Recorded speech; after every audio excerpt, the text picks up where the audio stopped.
Over the last few weeks, Retroid has been feeding everyone a little information about its upcoming Retroid Pocket Flip 2 and Pocket Classic.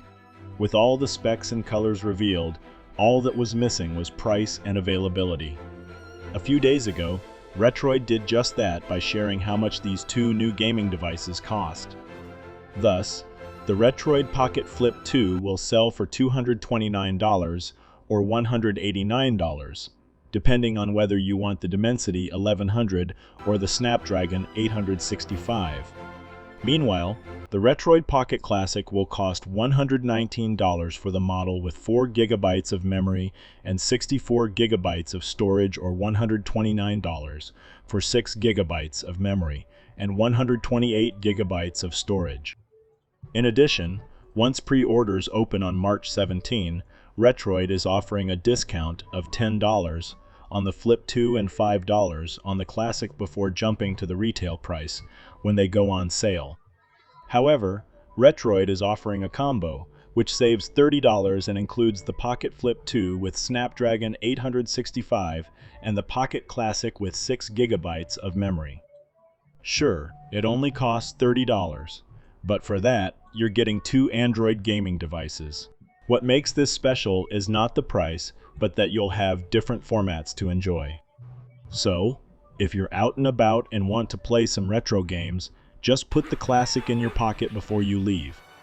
And when you're at home, sit back and relax with the bigger screen and better ergonomics of the Pocket Flip 2. Although the Pocket Flip 2 and its Snapdragon 865 may seem a little outdated, it still offers plenty of power for both emulation and other Android games. But there's a good chance it has another trick up its sleeve, which is the ability to emulate Xbox and even PlayStation 3 games. No, you won't find an Xbox emulator in the Play Store or hidden away in a GitHub repository. However, after the Retroid Pocket 5 was released at the end of last year, it didn't take long for Linux gaming firmware to become available. Both ROCK&IX and Batacera can be downloaded and installed, making it possible to play Xbox games on your device. That's not even the best part, as you don't lose access to Android if you want to try either of them. The installation steps are quite tedious, but you're not actually installing the software on the Pocket 5's internal storage. Instead, you just flash it to a microSD card on your computer.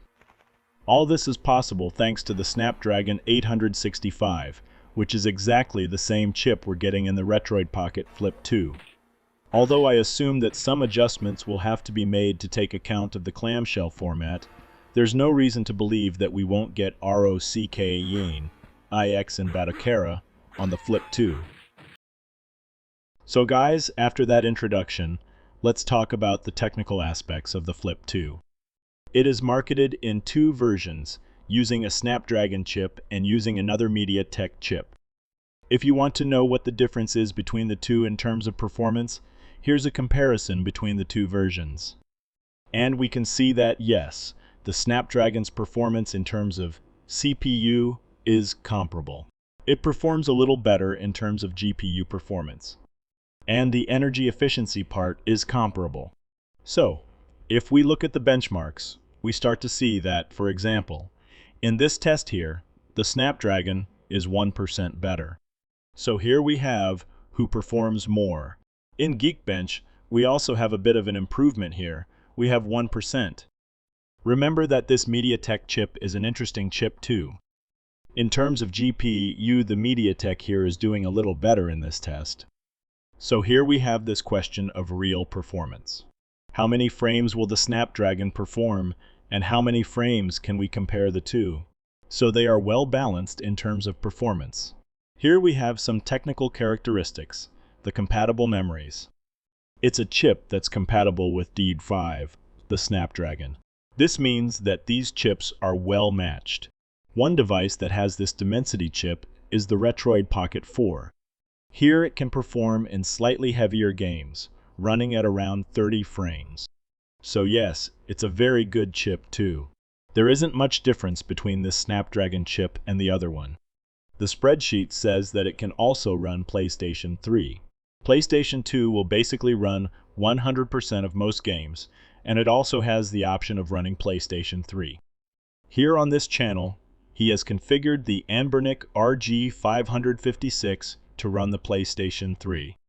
So here we can see the performance in one game. In addition, another test was carried out on something heavier. This Anbernic has a Tate 120. And if you compare it with the Dimensity chip, for example, you realize that Dimensity performs better in terms of CPU and also in terms of GPU. And here we have a comparison between them. So if the Anbernic can emulate the PlayStation 3, the Dimensity will be able to do the same as the Snapdragon. So we realize that Dimensity is much better than this Anbernic chip. And here we have a direct comparison between the Snapdragon and the Anbernic chip I showed you running PlayStation 3. And here we can see the gains we'd have by using this Snapdragon. So this chip is quite interesting. Other videos have been released on Retroid's own channel. Here it's running Devil May Cry 2. And it's running this type of game very well. And here we have Tekken. We can see that it runs very smoothly. The fact is that this Flip 2 has made a huge leap from the previous device. If you look at the original Flip, the Retroid Flip, the first Retroid Flip, it had this Unisync Tiger 618. And here it was, basically prepared to run up to the Sega Saturn. But it had difficulties, a lot of difficulties compared to the PlayStation 2. So yes, the Retroid Pocket Flip 2 was a great step forward in terms of hardware. And it seems to me that the software itself for this device is very well optimized. So that's it, folks. Now we'll be able to raise some points and see just how good this device is. There are the design issues, which are more a matter of personal taste, like the buttons, these things. There's the question of format. There's the question of portability and its size. But that's a personal choice. Thanks for watching. Consider subscribing, and see you in the next video.